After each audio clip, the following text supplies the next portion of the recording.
Et nous allons réaliser une parade pour éloigner les animaux friands des jeunes feuilles d'arbres que vous venez de planter. Prenez une barre de type coffrage à béton et 3 baguettes taillées en pointe à chaque extrémité.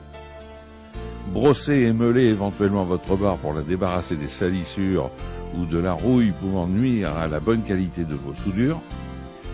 Il faudra répartir les 3 baguettes le long de la barre, connecter la pince de masse sur une partie de l'objet, amorcer l'arc électrique de préférence contre la barre, sinon la baguette se déplacera.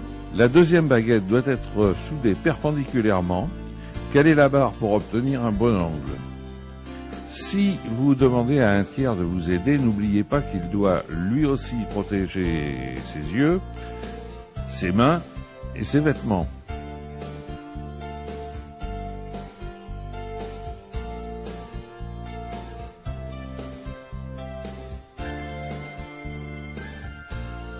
La baguette suivante est affixée à peu près parallèle à la première.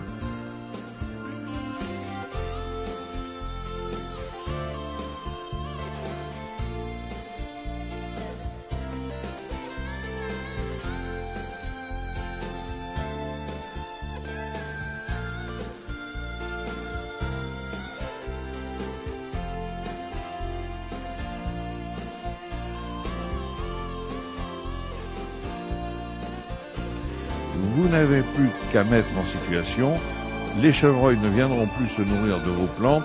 Lorsqu'ils se seront piqués une fois, ils auront compris la leçon.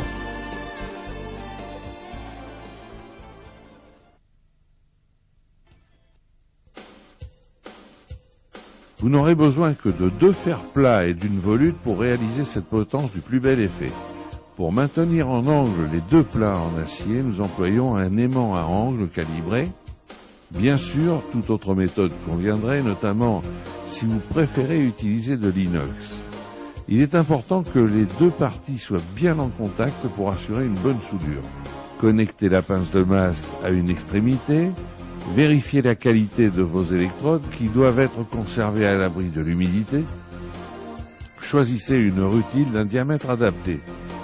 Reportez-vous au tableau qui explique dans la première partie de ce DVD la relation entre l'épaisseur de l'objet à souder et le diamètre de l'électrode. Retournez votre pièce et pratiquez un autre point de soudure. Pour amorcer l'arc électrique, frottez la pointe de l'électrode sur la partie à souder, ce qui va créer des étincelles. En éloignant l'électrode de quelques millimètres, l'arc se manifeste par une vive lumière blanche. C'est pourquoi il faut impérativement se protéger les yeux. Le métal et l'électrode entrent en fusion pour ne former plus qu'un seul élément.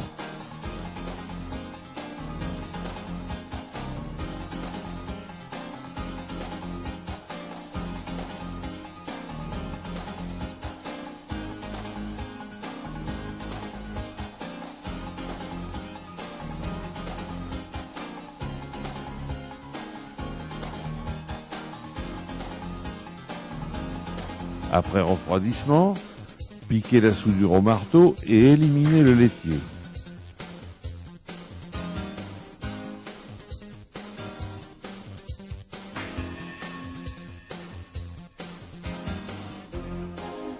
Un peu de meulage fera disparaître les traces excédentes.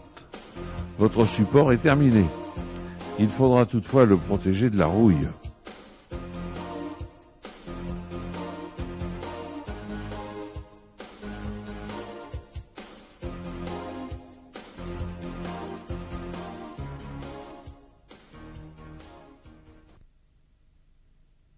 Cette chaise, oubliée dans un coin à cause de son pied dessoudé, a bien besoin d'un peu de soin.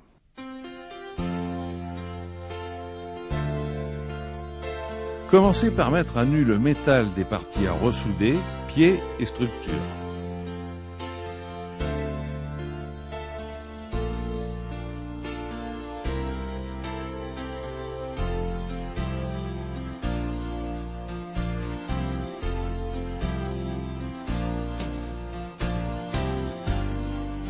Pour maintenir en situation les 2 éléments, aidez-vous d'une pincetto, connectez la pince de masse sur l'un d'eux.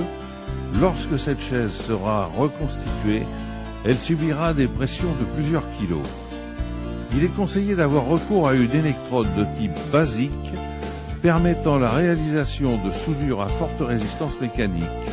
Respectez bien la polarité demandée, car c'est celle de l'électrode qui commande. Commencez par un point de soudure sur chaque partie. L'ensemble devient solidaire et est plus facile à manipuler. Amorcez l'arc électrique.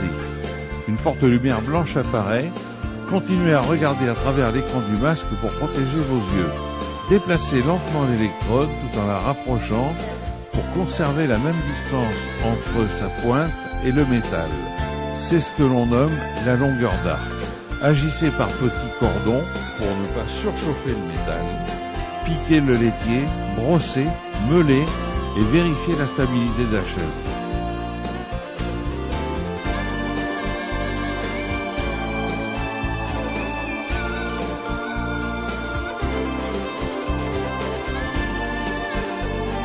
La voici réhabilitée pour la terrasse.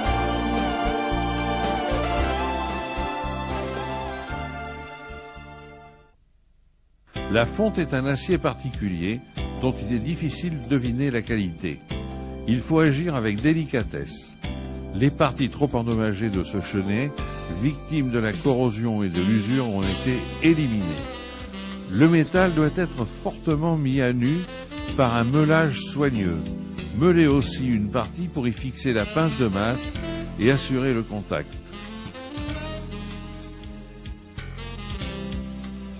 Choisissez une électrode spéciale fonte. Respectez bien la polarité demandée, c'est celle de l'électrode qui commande. Amorcez l'arc électrique par un court contact de l'électrode contre le métal, reculez-la de quelques millimètres et réalisez des cordons courts pour éviter une montée en température trop élevée, provoquant un trop rapide du cordon et la formation de fissures. Sans attendre le refroidissement du métal en fusion, tapotez avec un marteau sur le cordon pour l'étirer et éviter son retrait. Continuez par des séquences de cordons courts et de tapotements continus.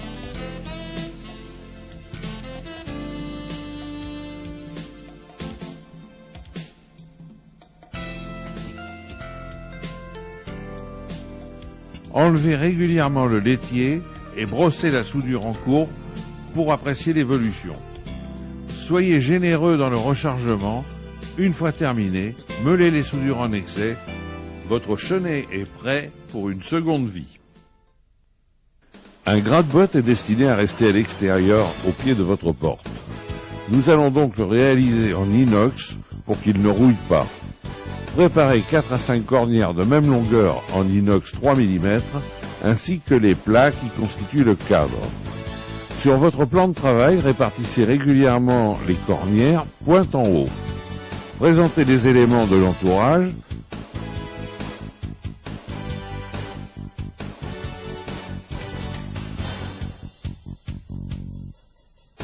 Pour positionner l'ensemble, aidez-vous de cales.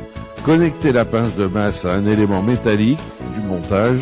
Choisissez une électrode pour l'inox de diamètre adapté à votre travail. Dans notre cas, diamètre 2,5. Respectez bien la polarité demandée, c'est celle de l'électrode qui commande. Il est inutile de réaliser de longs cordons de soudure, un seul point généreux par arête est suffisant. Les étincelles produites par l'arc électrique sont vives et le laitier provoque des projections. N'oubliez pas de bien vous protéger. Une fois terminé, il est temps de tester son efficacité. Attention, l'augmentation de la température pendant les soudures ont rendu votre gratte-botte très chaud. Manipulez toujours vos réalisations avec des gants de protection.